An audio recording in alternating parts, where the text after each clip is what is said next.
Hello, ladies and gentlemen. Yes, Zeke here again today with Bork. Hey, Bork. Hello there. In collaboration, as usual, with Make Print Not War. And today I'm going to be doing a quick support tutorial on a Chaos Dwarf that, who's this by? I picked it up from my own files, but I forget the name. Lost Kingdom Miniatures. Yeah.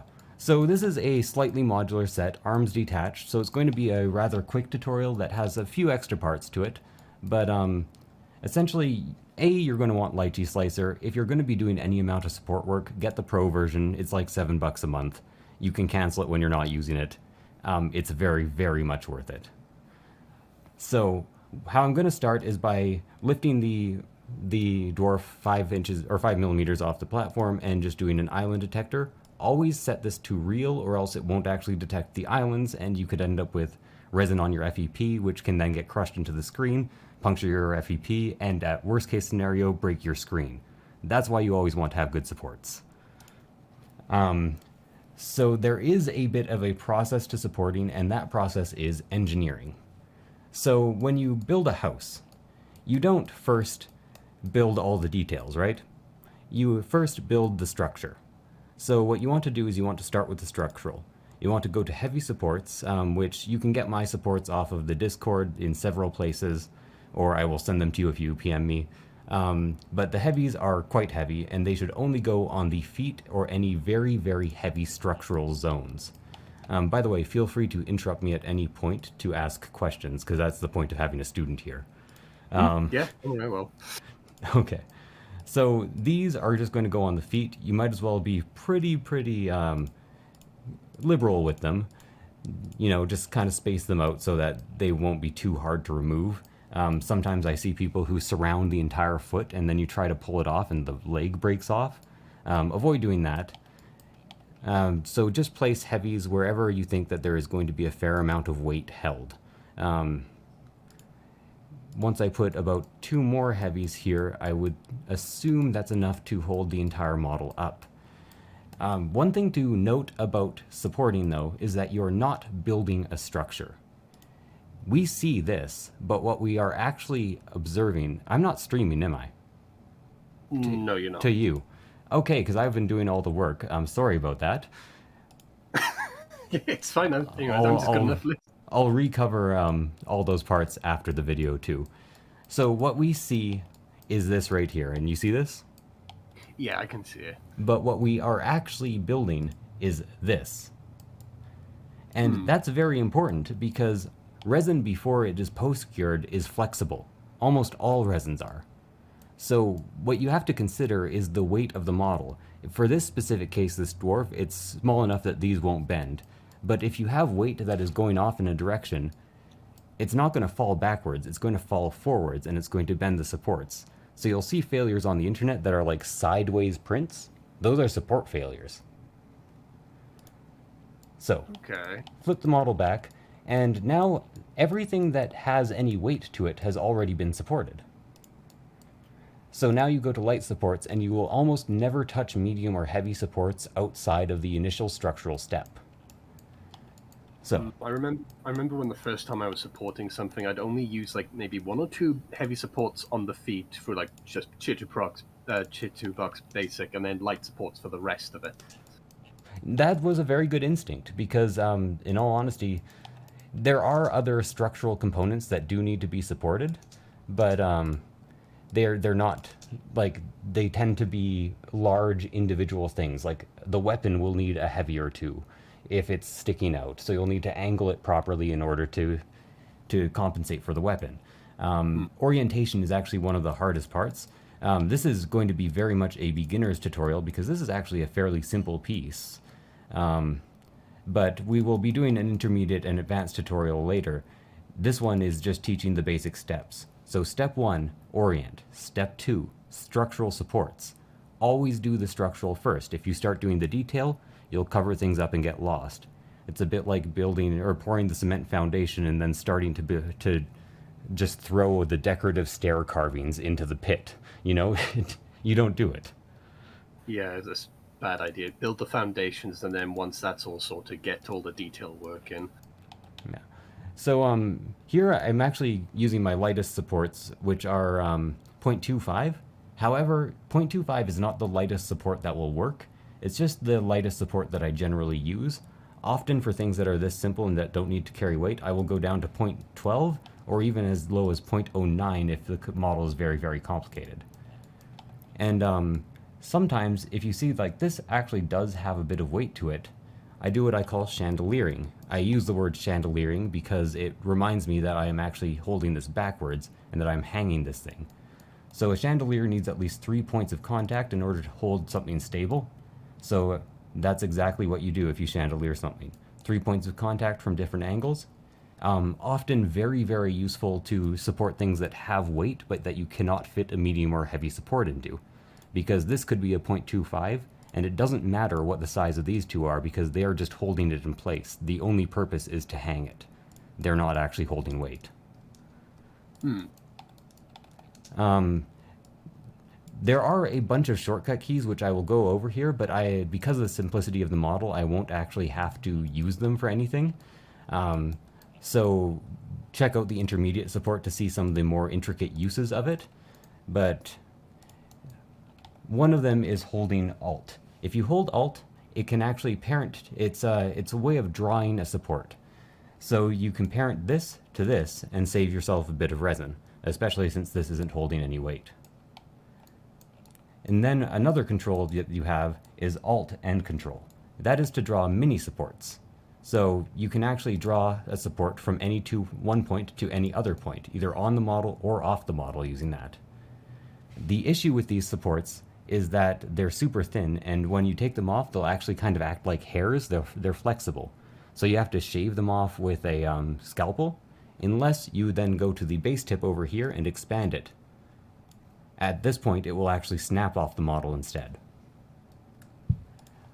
So that is how you want to be using mini supports, and those are one of the most useful implements in Lychee Pro, and pretty much the reason you want to use Lychee instead of Chitubox.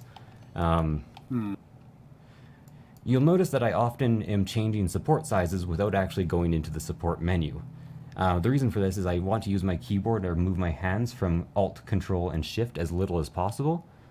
So you can often just pick up all the support settings of a support you've already made custom by just clicking on it and then continuing on. By the same reasoning, if I suddenly wanted this to be a medium or a heavy, it changes. So you don't want to be changing supports by hitting these buttons very often because that's actually modifying your current support. So let's bring the base tip or make this a light again, and then bring the tip down to where I want it to be, which is 0.12. 0.12 is a pretty safe point for high detail.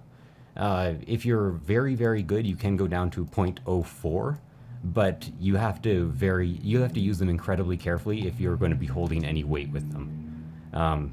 So I wouldn't recommend it for anyone other than a very advanced user. Okay. But 0.012 can hold weight, especially if you're using chandeliering techniques. So it's a very, very good place to stop. While I'm giving the tutorial, I might as well also say, if you're using any cubic resin at present, please change resins. Any resin is better, but Soraya Fast is the most commonly available. If you are in a country that cannot get Soraya Fast, I highly recommend picking up Nova 3D, which has fantastic print resolution but a tiny bit more brittleness. Any cubic resin, which is the resin a lot of people get because it's the cheapest or first that they encountered, has a few viscosity issues. Viscosity of resin can increase the suction on the model, and it's kind of like pulling a boot out of mud, except instead of being held on by a foot, the model is only being held onto by all these really light supports. So highly viscous resins are not meant for miniature supporting. You're trying to build a castle out of sand. And I know sand castles are a thing, but I couldn't think of a better metaphor. Well, the only resin I've got currently is Elegoo resin, but it's the water washable, because at the time when I got my printer, I didn't really know where to get access to the alcohol solution to wash regular resin. I thought, oh, I'll just get this water washable resin, and It's mostly been fine, It but is not I'm fine, though. I very much understand.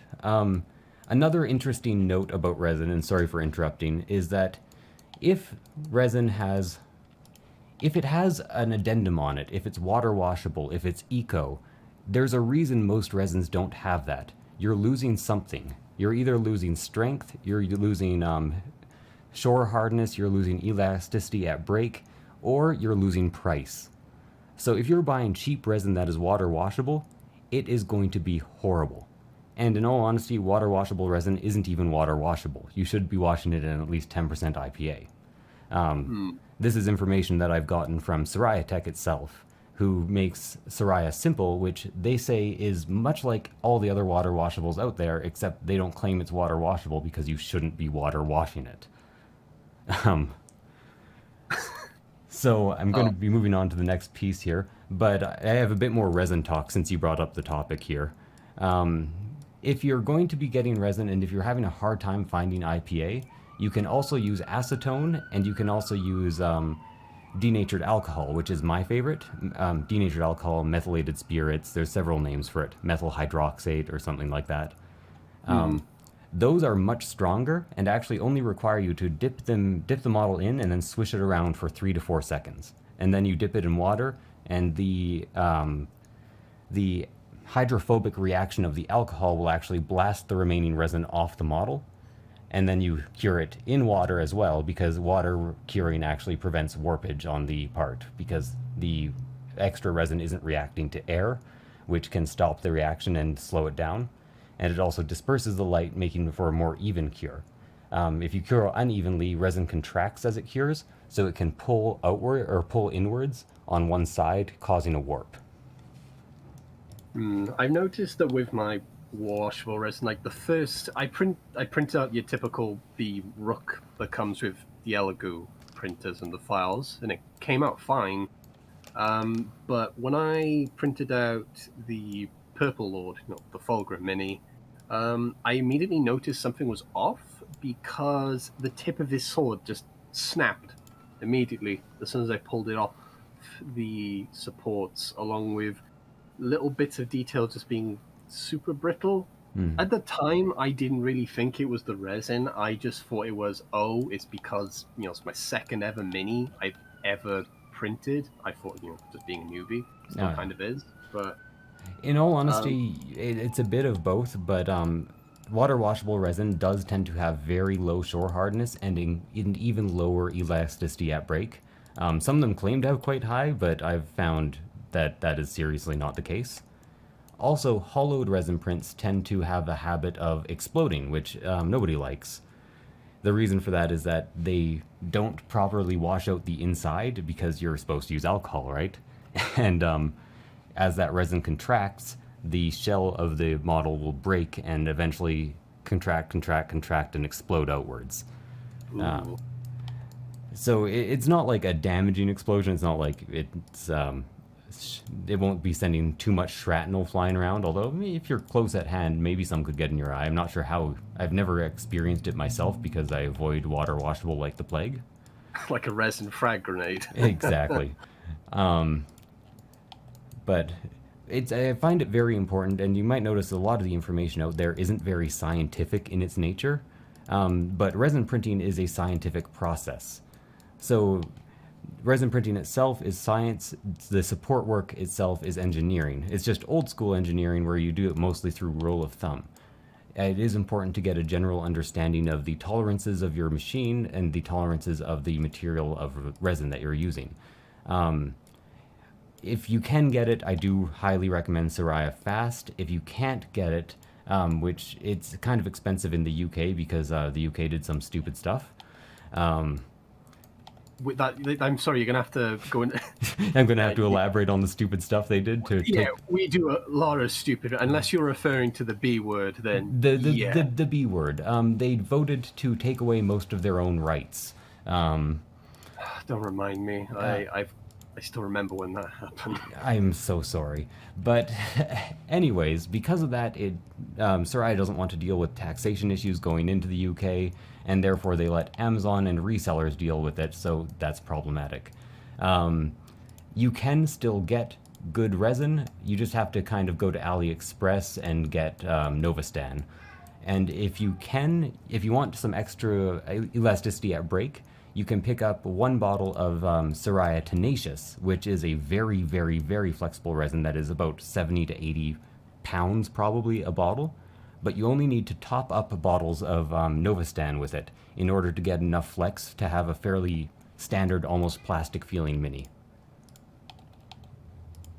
Okay, I'm definitely gonna have to look. I've only ever used the Elegoo water washable, but I'm definitely gonna start looking into these other resins because, well, you recommending it to me more than anything, and just seeing other people talk about these resins. Yeah. Because there's speak on the brittleness of water washable. I printed off some chaos, like these chaos. I'm gonna look up the guy's name who did the files quickly. I'm just going to quickly go for my folder. Okay, while you're doing that, I'll continue to explain what I'm doing here. So, you might notice for this one, I started out in an orientation, checked it out, and it had like 97 islands, and I was like, that's too much for an arm. Then I changed it to this orientation. There are certain shapes that will naturally want to self-support if you print them. One of them is a triangle or a pyramid. Another is like a cylinder, another is an X. If you find those shapes in your models and orient around those shapes, you'll end up with much less islands, many less islands, and a self-supporting model. So after you put the heavies down, most of the model will support itself. So that's why I have a nice pyramid here, and I've made sure that all of these little spikes are pointing upwards. I remember trying to support one of those arms by myself, and the amount of like just red when you look at it in Chituba to support something, it was horrible. I was almost crying, but Yeah. I found the guy I was on about. His name's Fabazel. I was printing off one of his evil dwarf sorcerers, and I printed off the first one. It came out pretty good, but I noticed certain parts, mainly this bit on his hat and his staff. When I took the support up, it snapped a chunk off of it, and I had to reprint another one. Which,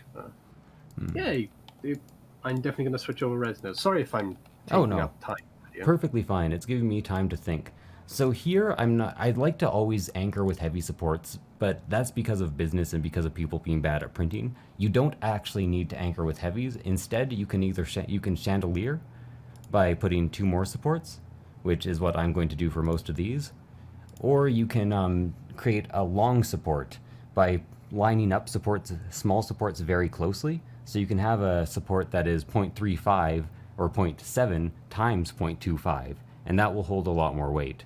But I always like chandeliering because death by 1,000 cuts. When you're changing settings for your supports, always make sure that you're clicked off previous supports or you're going to have some issues. Let's chandelier that. And then I'm also going to have these teeth, unfortunately, hold weight, so I'm going to have to put 2 supports each on the teeth of these skulls. Fortunately, they're not realistically modeled teeth, so they're flat all around, and I can just do it like this here. This white line is very important because that is actually your indication for how much weight is going to need to be held by the supports. Because these 4 supports here, which are tiny, tiny supports, will hold this much weight before meeting up with the rest of the model. Yeah, definitely need more supports there, just so it doesn't collapse in on itself. And because it's the anchoring point, exactly. If this was just a regular detail, then you would need less supports, but since it's an anchoring point, I'm kind of putting some supports inside the teeth where they won't be seen. Also, 0.12 supports, if they're done properly, will snap off with no effort. Another thing you really want to avoid is a contact angle of anything other than 90 degrees to the model. So for example, I'm just going to put a light here, but you might notice if I were to take this and drag it this way, suddenly it's contacting the model at the diagonal. That's not a 0.25 support. Suddenly that's actually kind of a 0.45 or a 0.55, and when you snap this off, it's going to leave a massive mark. It's going to be ugly and you're not going to like it. Try to get the angle as close to 90 degrees at all times as possible, and you'll end up with a much nicer model in the end. So here I can't actually place a support straight up and down, so instead I'm just going to hold Alt and Control, and then I'm going to create a mini support, which will have a better angle, expand the base tip so it snaps off properly, and then move on. Here I'm going to have a bit of a hard time getting supports in here that, well, first of all, some of them are fake islands. You always have to watch out for fake islands. There are certain things that Lychee doesn't like. But a good way of dealing with that is by putting supports where they don't matter at all, here and here, and then clicking off, changing the support tip size to be as small as you need it to be, and then grabbing mini supports. Interesting thing about resin is that it actually bridges a lot better than people think. It's just that the bridge can't hold weight. So you have to make sure that the bridge is holding almost nothing. But if the bridge is holding nothing, it will build. And if you want to then have the bridge hold something, then you can support the bridge itself from underneath. So let's get the last couple supports in here, which I'm going to once again build straight up and down in order to get that good angle. And one more mini support, I think, in here. A lot of these might have been fake islands, but I didn't see any harm in getting a couple supports since it's the back of a beard that will not be seen. Besides, you're just teaching people how to use the system more. It's a handy learning tool. Exactly. So here I've put a medium because that is going to have to hold about this much weight before it joins up. I'm actually quite glad that I put some bracing supports here, because if we were to flip this to an orthographic view, or not an orthographic, a regular view up-down, you'll notice that it's going to start falling this way, right? Unless we have something to hold it.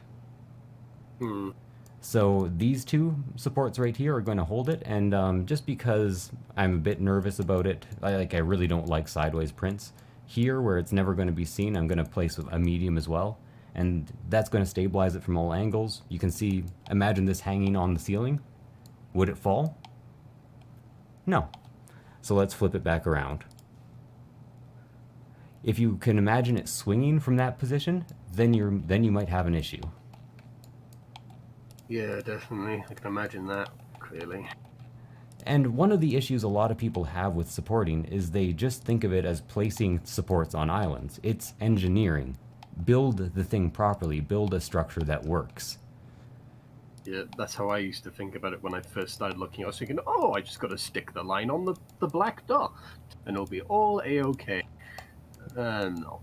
Yeah, and then I really like it when people find me or my channel right away, because there's so much not bad knowledge out there, but people just parroting what has worked and not the reasons why it has worked.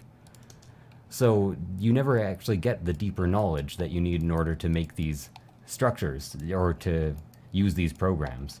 You never get the science involved, and the science is so important and so interesting too. Why would you not learn it?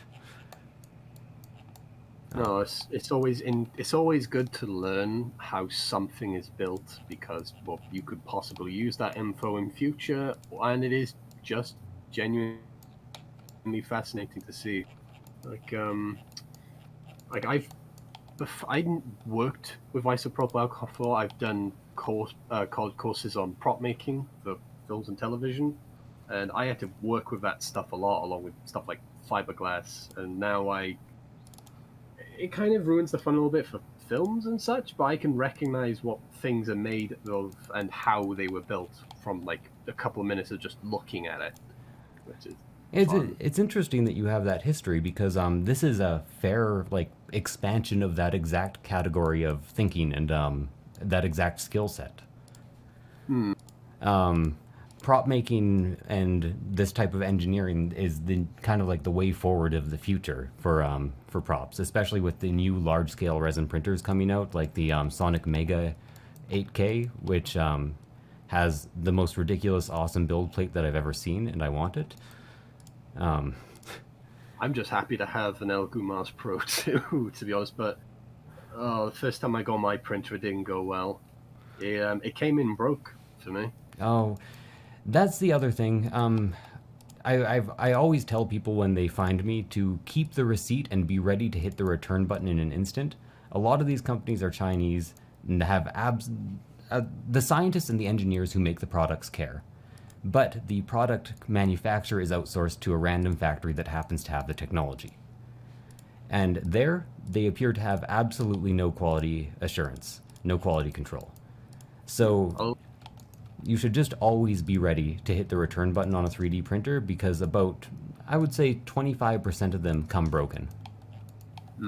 I'll explain a little story of how it went. So I had this printer for Christmas because Black Friday was just going on, and I got it for a discounted price. I was very happy with it.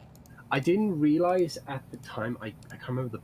It's the, on the printer. There's the top bit where there's a screen that's got the black tape, and Yes, yes, underneath it is like the actual screen that the UV light goes through. yes. So that black screen and the one beneath it, not the thick one, but those two thin ones, were cracked from the delivery.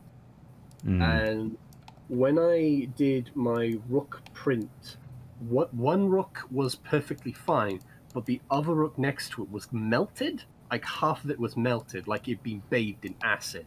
And the resin tank had this big pool of cured resin stuck to it, which I was thinking, okay, probably just me not being good at printing yet.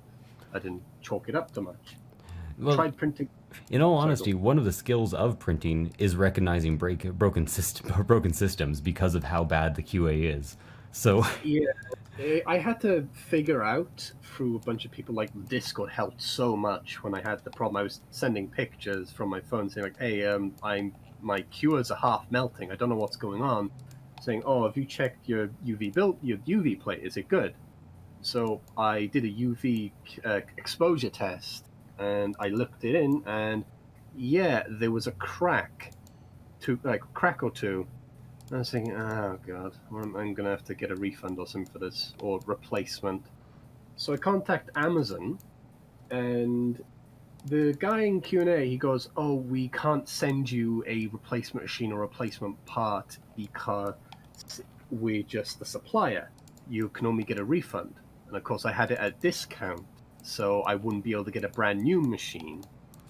So I was thinking, okay, I'll and people were recommending in the Discord, "Oh, go contact Elegoo directly." So I contacted them. New Year's was going on at the time for them, so the response was like a delayed by a couple days. But yeah, they got back to me. Nicest customer service I've ever talked to. They sent me a replacement LCD screen with no effect on my warranty. yes, because of how bad the manufacturer is, a lot of the companies actually do have very good customer support. I've now extended this into a completely different model in order to keep talking since you were telling the story. But Again, sorry if I was dragging out. no, but often it is very good to contact the customer supports of these companies and don't stick to only email. Message them on Facebook Messenger, find their Discord, message them there, because often you'll just find the one person who cares, and that person will send you a refund or a discount or a new screen. Hmm. Also, use Amazon to buy your printers if possible because their return policy is so ridiculously good, and there's a fair chance that you'll have to return any printer you get. So these ones I'm gonna give a bit of an instruction on these here. So you might notice that I have once again found the triangles and oriented them around it. And what I'm going to start by doing is chandeliering because I need to hold a bunch of weight here. These are quite large. So I'm going to hold from at least 5 points, and they're all going to be heavies. This is a visible section, and I have put a heavy on it. The reason I don't care is because this is naturally bumpy, so any mark it leaves will appear natural. If you can at all, you're going to want to re-sculpt the model when you place the supports. Make sure that the mark that is left, because every single support counts as a little eraser tip, make sure that the mark that is left looks natural. So here I'm going to use one heavy, and then I'm going to chandelier again around it, and then there are two islands around that for increased stability, so I'm going to go ahead and place there and there. This could be considered a fake island, but one thing you want to watch out for is when the little white line or the little white circle turns big. If it extends, that is a large flat object, and those can sometimes have peel issues. So sometimes it's worth putting supports on those anyways. So, yeah, there we go, support there.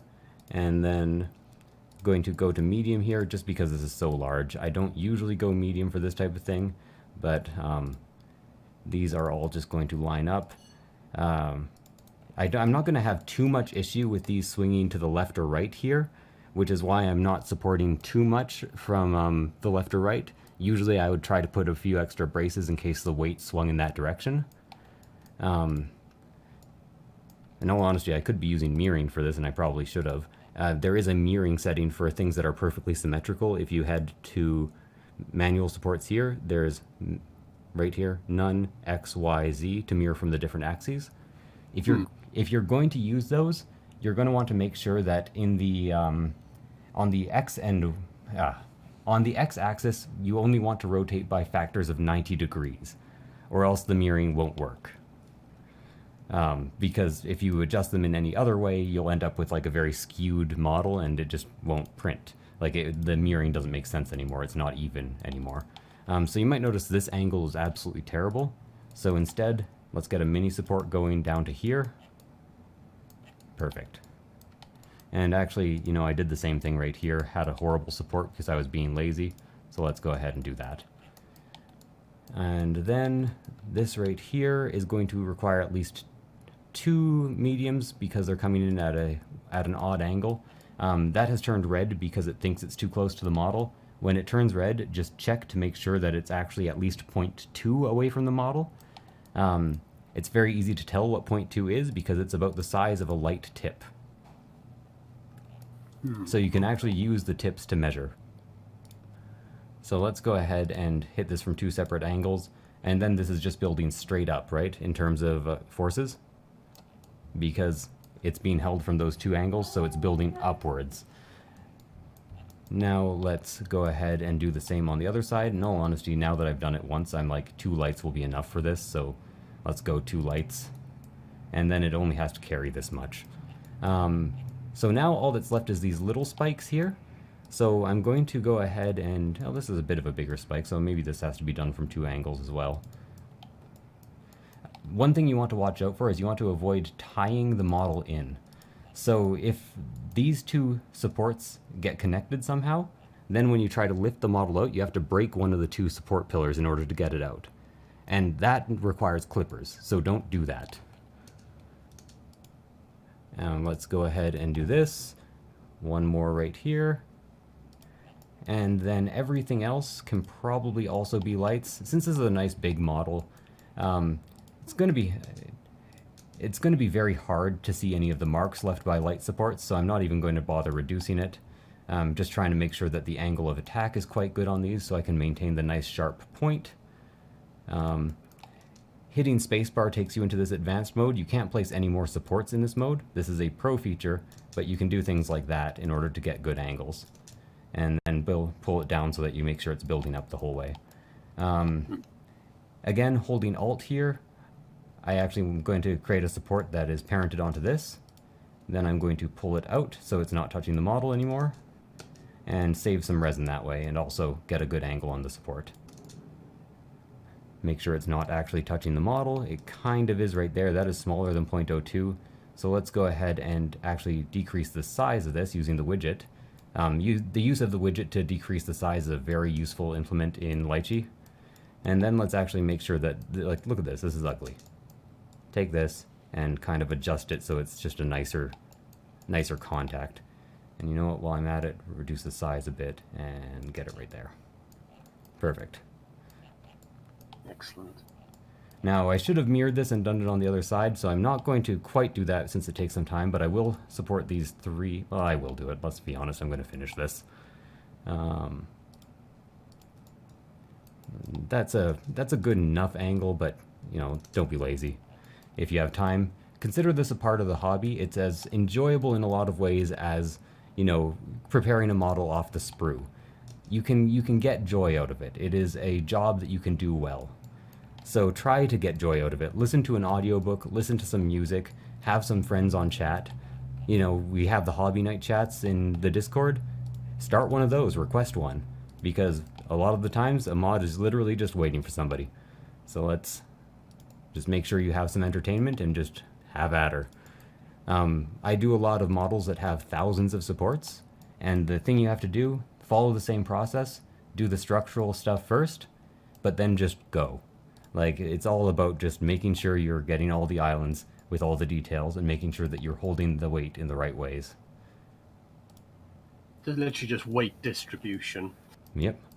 So let's flip this around and see exactly how it looks. This isn't something I do often, but it is useful for beginners.